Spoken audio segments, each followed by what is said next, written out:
महायुती सरकारच्या मंत्रिमंडळाचा आज दुपारी 4 वाजता विस्तार. राज्यपाल सीपी राधाकृष्णन नागपूरमध्ये दाखल. हिवाळी अधिवेशनाच्या पूर्वसंध्येला मंत्रिमंडळ विस्तार. अजित पवार गटाकडून मंत्रिपदासाठी आमदारांना फोन. राष्ट्रवादीकडून मंत्रिपदासाठी झिरवाळ, आदिती तटकरे, अनिल पाटलांचं नाव निश्चित. शिंदेच्या शिवसेनेकडून आज शपथविधी घेणारे पहिल्या 5 मंत्र्यांची नावं ठरली. उदय सामंत, संजय शिरसाट, शंभूराज देसाई, दादा भुसे आणि विजय शिवतारे मंत्रिपदाची शपथ घेणार. सूत्रांची माहिती. दिल्लीमधून महायुतीच्या मंत्र्यांच्या यादीवर शिक्कामोर्तब होणार. शपथविधीसाठी भावी मंत्र्यांना फडणवीस स्वतः फोन करणार.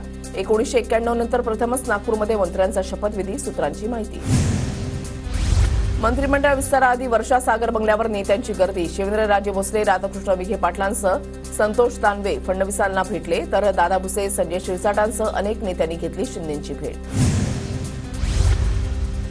काही नेत्यांना मंत्रिमंडळाच्या ऐवजी पक्ष संघटनेमध्ये जबाबदारी मिळणार. गिरीश महाजन, रवींद्र चव्हाण, संजय राठोडांसह तानाजी सावंत, केसरकरांना पक्ष संघटनेची जबाबदारी जाणार. सूत्रांची माहिती. केसरकर आणि तानाजी सावंतांची मंत्रिपद मिळवण्यासाठी धडपड. दोघांनाही मंत्रिमंडळामध्ये स्थान नाही. 5 तास थांबूनही शिंदेंसोबत भेट नाही. सूत्रांची माहिती.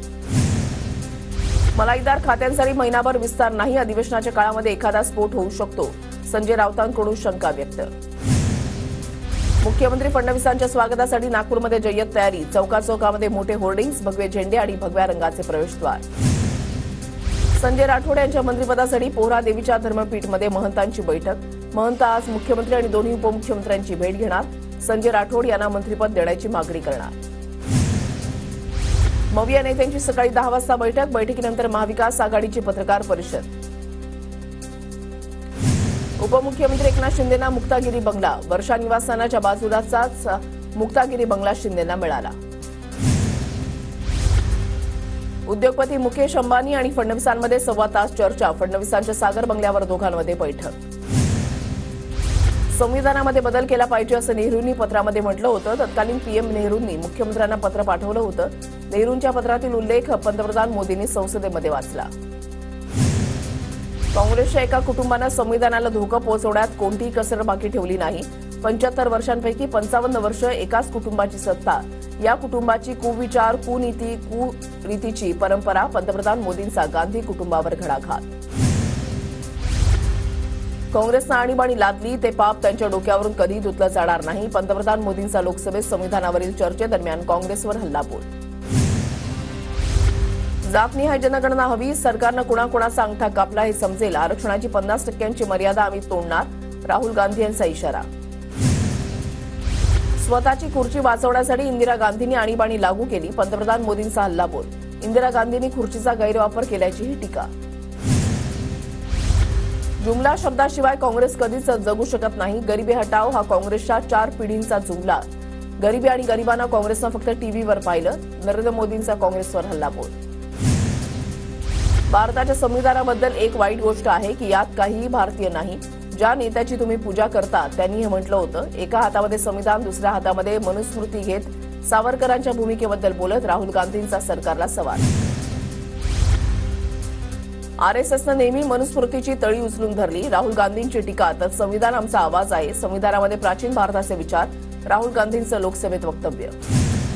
राजीव गांधींनी कट्टरपंथीयांना साथ दिली. राजीव गांधींनी देखील संविधानाला मोठा झटका दिला. मोदींची टीका. तुमच्या आजी संविधान विरोधी होत्या का? इंदिरा गांधींवरून श्रीकांत शिंदेंचा राहुल गांधींना सवाल. संविधानाच्या मुद्द्यावर श्रीकांत शिंदे बोलताना सभागृहात गोंधळ. श्रीकांत शिंदे बोलत असताना विरोधकांकडून जोरदार घोषणाबाजी.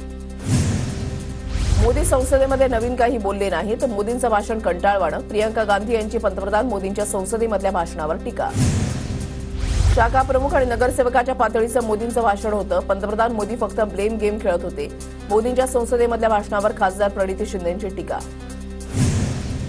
ईव्हीएम देशातून गेलं पाहिजे यासाठी पावलं टाकली पाहिजे तर लोकशाही धोक्यात. ईव्हीएम विरोधात उभं राहिलं पाहिजे. जितेंद्र आव्हाडांची प्रतिक्रिया. दादरमधील हनुमान मंदिराच्या पाडकामाला स्थगिती. रेल्वेनं काढलेली पाडकामाची नोटीस स्थगित. मंगलप्रभात तोडांची माहिती. दादर रेल्वे स्थानक परिसरातील हनुमान मंदिरावरील कारवाईला स्थगिती घाईघाईमध्ये देण्यात आली. आदित्य ठाकरेंचा आरोप.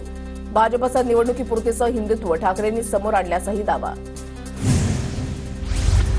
जुन्या हनुमान मंदिरावरील कारवाई रेल्वेनं अखेर थांबवली. ठाकरेंच्या इशाऱ्यानंतर मंदिरावरील कारवाई थांबवण्यात आली. संजय राऊत यांनी ट्विट करत भाजपला डिवचलं. ठाकरे हे तो मुमकिन है असं ट्विट.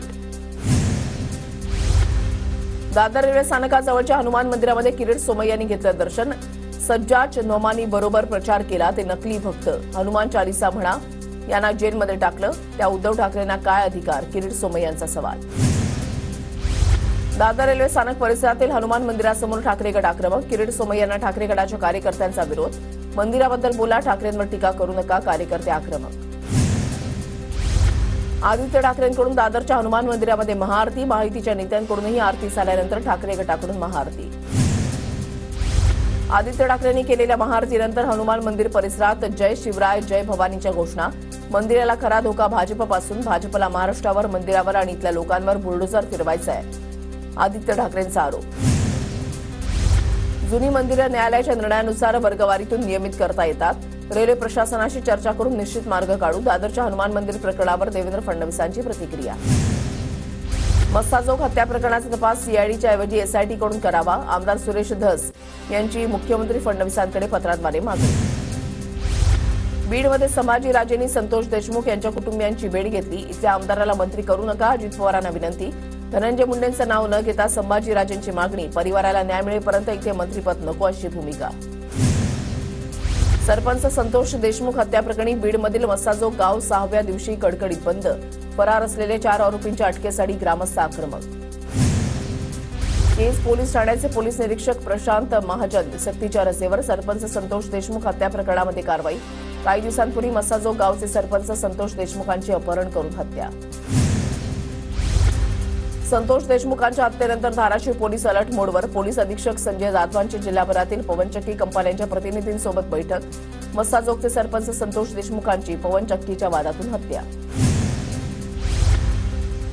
हत्या होऊन 6 दिवस उलटले, मात्र 3 आरोपी अटकेत. पोलिसांनी इतर आरोपींना अटक का केली नाही? संतोष देशमुखांचे भाऊ धनंजय देशमुखांचा सवाल. तर सोमवारी भूमिका स्पष्ट करणार धनंजय देशमुख यांची माहिती. संतोष देशमुख प्रकरणामध्ये आरोपींना फाशीची शिक्षा झाली पाहिजे. प्रकरणातील दोषी पोलिसांना 6 आरोपी केलं पाहिजे. संतोष देशमुख यांच्या कुटुंबाची भेट घेतल्यानंतर मेहबूब शेख यांची मागणी. इथल्या आमदाराला मंत्री करू नका, अजित पवारांना विनंती. धनंजय मुंडेंचं नाव न घेता संभाजीराजेंच्या अजितदादांकडे मागणी. तर कुणाचं नाव घेऊन राजकीय करिअर सपोर्ट चुकीचं. प्रसाद लाड यांचं संभाजीराजेंना प्रत्युत्तर. आखाडा बाळापूर ग्रामीण रुग्णालयाला उपसंचालकांची भेट. चौकशी अहवाल वरिष्ठांना सादर करणार. भूषण रामटेकेंची माहिती. शेतकऱ्यांचा सातबारा कोरा करा. 2017-18 मधील कर्जमाफीचं अनुदान द्या. लाडक्या बहिणींना 2100 रुपये द्या. अंबादास दानवेंची मागणी. सरकार शेतकऱ्यांना कधी कर्जमुक्त करणार का? विजय वडेट्टीवारांचा सवाल. देवेंद्र फडणवीसांनी सरकार आल्यानंतर शेतकऱ्यांची कर्जमाफी करण्याचं आश्वासन दिलं होतं. वडेट्टीवारांची प्रतिक्रिया. खोट्या नरेटिव्हवर विधानसभेला मतं मिळतील असं विरोधकांना वाटलं, तर विरोधकांचा जनाधार संपला. राधाकृष्ण विखे पाटलांची प्रतिक्रिया. अमरावतीमध्ये 3 दिवसांपासून एनआयची टीम तळ ठोकून. छायानगरमधील 23 वर्षीय तरुणाची आज पुन्हा चौकशी होणार. तरुणाचा पाकिस्तानातील संघटनांशी संबंध असल्याचा संशय. जळगावच्या कांचननगरमध्ये दत्त जयंतीनिमित्त ग्रंथदिंडी सोहळा आणि भव्य मिरवणुकीचं आयोजन. भाविकांकडून श्रीपाद वल्लभ दिगंबराचा जयघोष. अहिल्यानगरच्या निवासातील श्री क्षेत्र देवगडचा श्री दत्त जन्मोत्सव सोहळा संपन्न. लाखो भाविकांनी अनुभवला दत्त जन्माचा अभूतपूर्व सोहळा.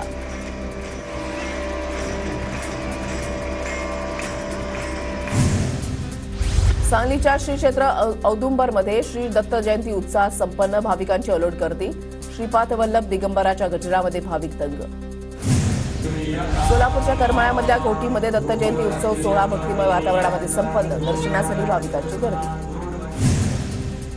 धुळ्यामधल्या जमनागिरी परिसरातील दत्त मंदिरामध्ये दर्शनासाठी भाविकांची गर्दी. पुरातन दत्त मंदिरांपैकी जमनागिरी परिसरातील मंदिराची ख्याती.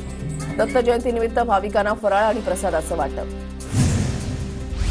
पुण्याच्या नारायणपूरमध्ये दत्त जयंतीनिमित्त भाविकांची अलोट गर्दी. देशभरातून जवळपास 45 दिंड्यांचं नारायणपूरमध्ये आगमन.